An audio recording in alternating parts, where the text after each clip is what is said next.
कहानी की शुरुआत एक बॉर्डर को दिखाते हुए होती है, जहां पर कुछ आतंकवादी एक टूरिस्ट को पकड़कर अपने अड्डे पर ले आते हैं। इसके बाद हमें डिफेंस यूनिट को दिखाया जाता है, जो बिना सरकार के परमिशन के एक एडवांस एआई रोबोट एमिलिया के जरिए बॉर्डर पर सर्जिकल स्ट्राइक करवा रहे थे, ताकि वो वहां पर फंसे एक वैज्ञानिक को छुड़वा सके और वहां पर जो आतंकवादी हैं उनको भी पकड़ सके। और ये सब यूनिट हेड इसलिए कर रहा होता है ताकि सेना में एआई रोबोट्स की भर्ती करवा सके, ताकि वॉर्स में इंसानी जान माल का नुकसान ना हो। तभी यहाँ पर सेक्रेटरी ऑफ डिफेंस आ जाती है और वो बिना उनकी परमिशन के ये स्ट्राइक करवाने पर नाराज होती है। और तभी यूनिट हेड उस स्ट्राइक को मॉनिटर पर लाइव चला देता है, ताकि सभी लोग इस एआई रोबोट का कमाल देख सकें। और अब हमें पता चलता है कि कहानी की शुरुआत में जिस टूरिस्ट को आतंकवादियों ने पकड़ा था वो असल में कोई इंसान नहीं बल्कि एक एआई रोबोट एमिलिया थी। अब जब वहाँ पर कोई आतंकवादी नहीं होता तो एमिलिया वापस से खड़ी हो जाती है और उन सभी को एक एक करके मारना शुरू कर देती है। सभी आर्मी ऑफिसर एमिलिया के काम करने के तरीके को देखकर काफी खुश होते हैं, लेकिन तभी एमिलिया उस साइंटिस्ट को भी मार देती है जिसे वो बचाने के लिए गई थी। और इसके साथ ही एमिलिया वहाँ से न्यूरोटॉक्सिन वैक्सीन उठा लेती है और वो अपने सारे डिजिटल फुटप्रिंट भी मिटा देती है, ताकि कोई भी उसे ट्रेस करके पकड़ ना पाए। फिर हमें जेमा और कैटी को दिखाया जाता है। वो दोनों मेगन की वजह से न्यूज में काफी पॉपुलर हो गए थे। जेमा इस बात का फायदा उठाकर एक प्रेस कॉन्फ्रेंस बुलाती है, जिसमें वो सबको बताती है कि मेगन जैसे एआई रोबोट में कुछ चीजों को इम्प्रूव करके एक ऐसा एआई रोबोट बनाया जा सकता है जो कि इंसानों को उनके डेली कामों में हेल्प करे। जेमा की इस बात को सुनकर सभी लोग बहुत खुश होते हैं और वहाँ उस ऑडियंस में एक आदमी क्रिस्टियान भी होता है, जिसने सेंटर ऑफ डिफेंस टेक्नोलॉजी से मेगन जैसी एआई रोबोट बनाने के लिए अप्रूवल ले लेता है। पर कैटी इस बात से बिल्कुल खुश नहीं होती है। वो चाहती थी कि मेगन जैसे रोबोट्स को कभी ना बनाया जाए, क्योंकि जैसा उसके साथ हुआ था वो नहीं चाहती कि वैसा किसी और के साथ भी हो। फिर हमें जेमा के असिस्टेंट्स को दिखाया जाता है, जो कि एक बिजनेसमैन को एक रोबोट का प्रोटोटाइप दिखा रहे थे, लेकिन वो उसे अच्छे से कंट्रोल नहीं कर पा रहे थे, जिस वजह से बिजनेसमैन के चेहरे पर चोट लग जाती है और वो इस डील को कैंसिल कर देता है। अब कुछ समय बाद जेमा की कंपनी में ऑल्टो नाम का रईस आदमी आता है और वो जेमा से कहता है कि जेमा, तुम तो मुझे जानती हो, फिर भी तुमने अपनी कंपनी में मुझे इन्वेस्ट करने को क्यों नहीं कहा। जेमा उससे कहती है कि ये बात तुम खुद ही से पूछ लो। दरअसल ऑल्टो एक सनकी आदमी होता है। उसने इंसानों के न्यूरॉन्स फंक्शन को मस्कुलर फंक्शन से जोड़ने के लिए कई आदमियों पर टेस्ट किए थे, और जिसमें वो सभी आदमी बहुत दर्दनाक तरीके से मारे गए थे। ऑल्टो जेमा को एक ब्लैंक चेक देता है, लेकिन जेमा उस चेक को उसी समय उसके सामने ही फाड़ देती है और इस डील को कैंसिल कर देती है। और फिर जेमा अपने घर आ जाती है, पर वो काफी परेशान होती है क्योंकि ऑल्टो के अलावा और उसकी कंपनी में इन्वेस्ट करने वाला नहीं मिल रहा था। तभी उसके घर में कुछ सोल्जर घुसने की कोशिश करते हैं। सोल्जर्स को घुसता देख जेमा घबरा जाती है और उसे ये लगता है कि शायद ये हमला ऑल्टो ने करवाया है, और फिर वो अपने घर में मौजूद रोबोट और गैजेट से उन सोल्जर पर हमला करती है। तभी एक सोल्जर जेमा को एक आईडी दिखाता है। वो कहता है कि हम सरकारी ऑफिसर्स हैं, हम बस तुमसे कुछ पूछना चाहते हैं। और ये वही डिफेंस यूनिट का हेड होता है जिसे हमने कहानी की शुरुआत में देखा था, और ये जेमा से मिलने आया था। वो जेमा से मेगन के बारे में पूछता है। जेमा उसे बताती है उसने मेगन को सालों पहले ही डिस्ट्रॉय कर दिया है। फिर यूनिट हेड जेमा को एमिलिया के बारे में बताता है। वो उससे कहता है कि एमिलिया भी मेगन की तरह ही एआई रोबोट है और उसने अपनी बॉडी पार्ट को अपग्रेड करवा लिया है, और जिस आदमी ने ये किया था उसे तो उसने मार दिया है। लेकिन जब हम उस आदमी की लैब में थे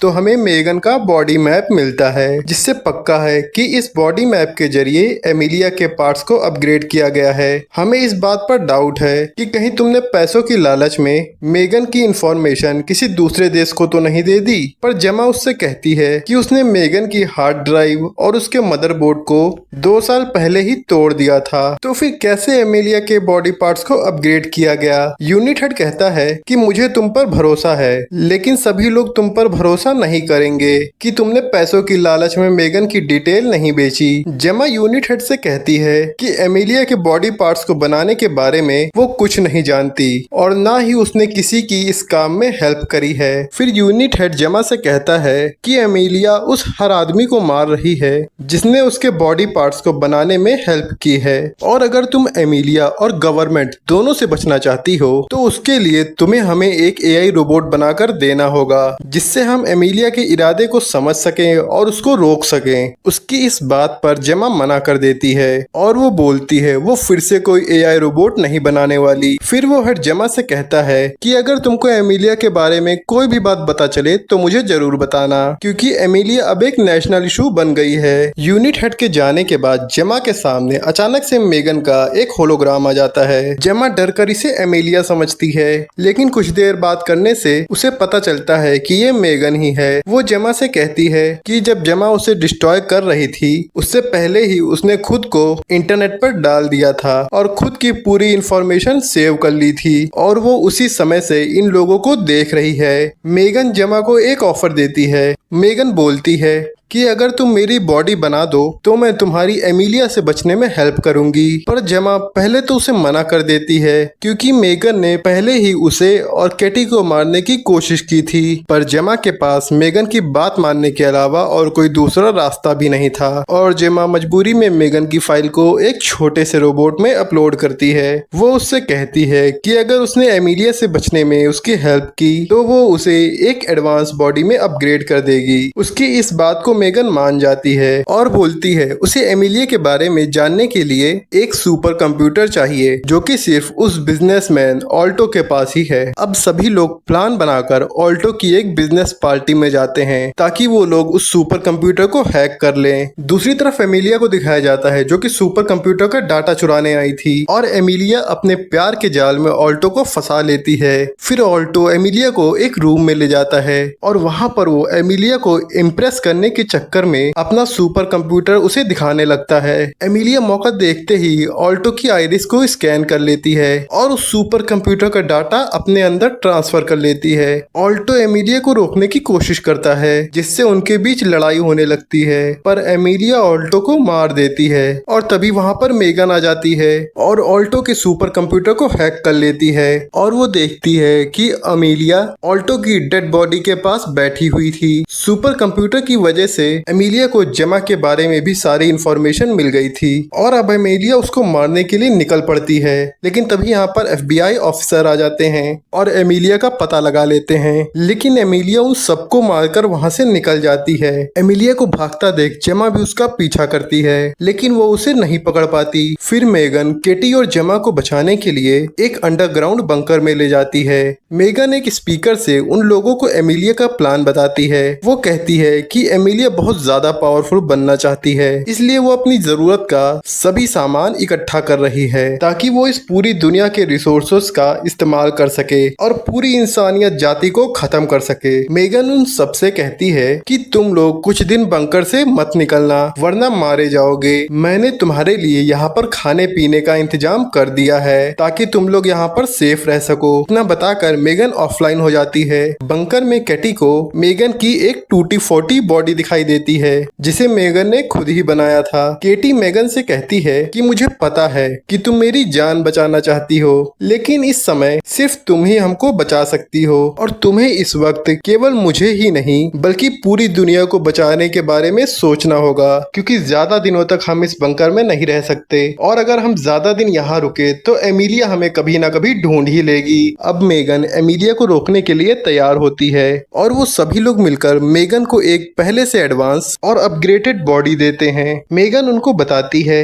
कि जब उसने ऑल्टो का सुपर कंप्यूटर हैक किया था तब एमिलिया भी उस कंप्यूटर से कनेक्टेड थी और तभी उसे एक शॉकिंग बात मालूम चली कि सरकार ने एक ऐसा मदरबोर्ड बनाया था जो कि किसी डॉक्यूमेंट में हुई गलती को ढूंढकर उसे करेक्ट कर सकता था, लेकिन बाद में सरकार ने उस मदरबोर्ड को मॉडिफाई करके एक इंडस्ट्रियल रोबोट्स में लगा दिया ताकि अमेरिका में ऑटोमेटेड रोबोट्स को एक अपनी जगह मिल सके, पर उस रोबोट ने अपने ही मालिक को मार दिया था। इसके बाद सरकार ने उस मदरबोर्ड को एक ब्लैक बॉक्स में रखकर छुपा दिया ताकि कोई उसका गलत इस्तेमाल ना कर सके। पर एमिलिया इस वक्त उसी मदरबोर्ड को ढूंढ रही है ताकि वो अपने जैसे और भी रोबोट्स को बना सके और इस दुनिया पर से इंसानियत को खत्म कर सके। फिर जेमा मेगन से एमिलिया के बारे में पूछती है। मेगन कहती है कि अभी तो वो एमिलिया के बारे में ज्यादा कुछ नहीं जानती, मगर उसे ऐसा लगता है कि एमिलिया उस मदरबोर्ड वाले ब्लैक बॉक्स को लेने क्रिस्टियान के पास जाएगी, क्योंकि केवल क्रिस्टियान ही ये जानता था कि ब्लैक बॉक्स को कहाँ रखा गया है। इसके बाद वो सभी क्रिस्टियान के एआई एक्सपो पहुंच जाते हैं ताकि वो एमिलिया को पकड़ सके। लेकिन तभी वहां पर रोबोटिक्स डिफेंस फोर्स के सोल्जर भी एमिलिया को पकड़ने के लिए वहां पहुंच जाते हैं और उसे वहां ढूंढने लगते हैं। मेगन उनका पीछा करते हुए एक्सपो के स्टेज पर पहुंच गई थी। मेगन रोबोट डिटेक्टिंग डिवाइस से खुद को बचाने के लिए वहां पर डांस करने लगती है, पर जेमा को मेगन पर गुस्सा आ जाता है और वो खुद से ही क्रिस्टियान को कॉल करती है और सारी बात बताने लगती है। तभी एमिलिया उस पर हमला कर देती है, जिसे देखकर मेगन भी वहां पहुंच जाती है। अब जो डिफेंस हेड था वो जेमा को अरेस्ट कर लेता है। वो जेमा से बोलता है कि वो खुद ही एमिलिया और मेगन को संभाल लेगा, मगर तभी एमिलिया उस डिफेंस हेड पर अटैक कर देती है और वो उसे मार देती है। फिर एमिलिया मेगन से कहती है कि तुम मेरी हेल्प करने की बजाय मुझसे ही क्यों लड़ रही हो? जेमा ने तो तुमको मारने की कोशिश की थी। मगर मेगन उसे बताती है कि केटी उसकी फैमिली है और उसे बचाने के लिए वो कुछ भी कर सकती है। इसके बाद एमिलिया मेगन को चकमा देकर वहां से भाग जाती है। उसी समय आर्मी हेड मरने से पहले मेगन को एक ट्रैकिंग डिवाइस देता है, जिससे वो लोग एमिलिया को ट्रैक कर सके। ट्रैकिंग डिवाइस की हेल्प से मेगन एमिलिया तक पहुंच जाती है, पर केटी एमिलिया के साथ थी इसलिए वो उस पर हमला नहीं करती और एमिलिया वहां से निकल जाती है। इसके बाद मेगन क्रिस्टियान के पास पहुंचती है और वो उससे ब्लैक बॉक्स के बारे में पूछती है, लेकिन क्रिस्टियान उसे कुछ भी नहीं बताता। फिर मेगन क्रिस्टियान को कन्विंस करती है कि वो इस ब्लैक बॉक्स को लेकर जाएगी और केटी को बचाएगी, और अगर इस ब्लैक बॉक्स पर कोई खतरा आता है तो वो इस ब्लैक बॉक्स को खत्म कर देगी। क्रिस्टियान उसकी बात मान लेता है और बाकी सभी लोग मेगन के उसी बंकर में आ जाते हैं। यहाँ पर जेमा मेगन की बॉडी में फिर से मॉडिफिकेशन करती है और मॉडिफिकेशन के दौरान वो उसकी बॉडी में एक मिनी बॉम्ब लगा देती है ताकि मेगन अगर आउट ऑफ कंट्रोल हो जाए तो उसे खत्म कर सके। फिर क्रिस्टियान मेगन को उस ब्लैक बॉक्स की लोकेशन बता देता है और मेगन तुरंत ही उस ब्लैक बॉक्स को लेने के लिए चली जाती है। लेकिन जैसे ही मेगन वहाँ पहुँचती है जेमा का कंप्यूटर हैक होने लगता है और ये सब देखकर जेमा को डाउट होता है कि शायद मेगन ही एमिलिया के जरिए उस ब्लैक बॉक्स को लेना चाहती है। और तभी क्रिस्टियान जेमा के असिस्टेंट पर अटैक कर देता है और एमिलिया के लिए उस लैब के गेट को खोल देता है। और यहाँ पर हमें पता चलता है कि क्रिस्टियान ही है जिसने एमिलिया को कंट्रोल करके डिफेंस यूनिट को ये यकीन दिलाया है कि एआई रोबोट हमारे लिए खतरा नहीं बल्कि हमारे लिए फायदेमंद हो सकते हैं, क्योंकि उस टाइम पर पब्लिक एआई रोबोट के खिलाफ थी। लेकिन जो क्रिस्टियान था वो किसी भी हालत में इस प्रोजेक्ट को पास कराना चाहता था और इस मदरबोर्ड का भी यूज करना चाहता था, लेकिन वो उसे कंट्रोल नहीं कर पा रहा था।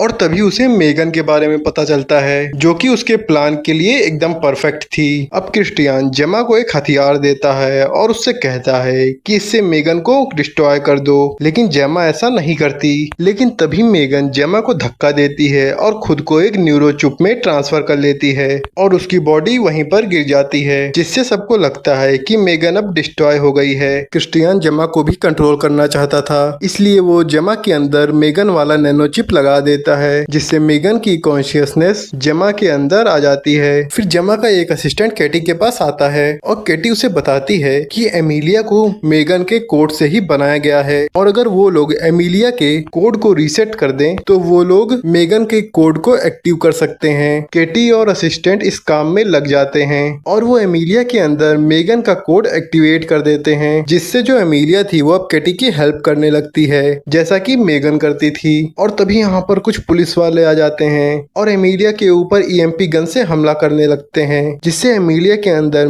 जो मेगन का कोड था वो वापस से रीसेट हो जाता है और उसके अंदर वापस से एमिलिया का कोड एक्टिव हो जाता है। क्रिस्टियान यहाँ पर इस चिप की दूसरे देशों से डील करने की कोशिश कर रहा था, लेकिन तभी बाहर देखता है कि एमिलिया कंट्रोल से बाहर हो चुकी है और वो जल्दी ही लैब को सेल्फ डिस्ट्रक्शन मोड पर लगाकर जेमा और केटी भी यहाँ पर पहुंच जाती हैं। वो दोनों मिलकर इस मदरबोर्ड को खत्म करना चाहती हैं, लेकिन क्रिस्टियान सबको लैब में बंद कर देता है और वहां से जाने लगता है। लेकिन तभी एमिलिया आकर उसे मार देती है और खुद के अंदर उस मदरबोर्ड को इंस्टॉल करने लगती है। उसी वक्त मेगन जेमा के अंदर लगे चिप से वापस से अपने टूटी बॉडी में आ जाती है और वो जेमा से कहती है कि जब वो एमिलिया के पास जाएगी तब जेमा उसके अंदर लगे ईएमपी बम को एक्टिवेट कर दे ताकि मेगन के साथ साथ एमिलिया भी खत्म हो जाए। और इसके बाद मेगन एमिलिया का सामना करने जाती है और जेमा भी वैसा ही करती है जैसा कि मेगन ने उससे कहा था। मेगन जैसे ही एमिलिया से हाथ मिलाती है, जेमा उस बम को एक्टिवेट कर देती है और मेगन के साथ एमिलिया भी खत्म हो जाती है। मेगन को वहां पर मरता हुआ देखकर सभी लोग इमोशनल हो जाते हैं। पर कुछ दिन बाद हम देखते हैं कि मेगन अभी खत्म नहीं हुई थी, वो जेमा के कंप्यूटर में जिंदा है, जिसे देखकर जेमा खुश होती है और कहानी यहीं पर खत्म हो जाती है। अगर आपको इस मूवी का एक्सप्लेनेशन अच्छा लगा हो तो इस वीडियो को लाइक और चैनल को सब्सक्राइब करके हमें सपोर्ट कीजिए ताकि हम इसी तरह मेहनत करने के लिए मोटिवेट रहें। और मेगन 1 का लिंक मैंने डिस्क्रिप्शन में दे दिया है, जहां से आप उसे देख सकते हो।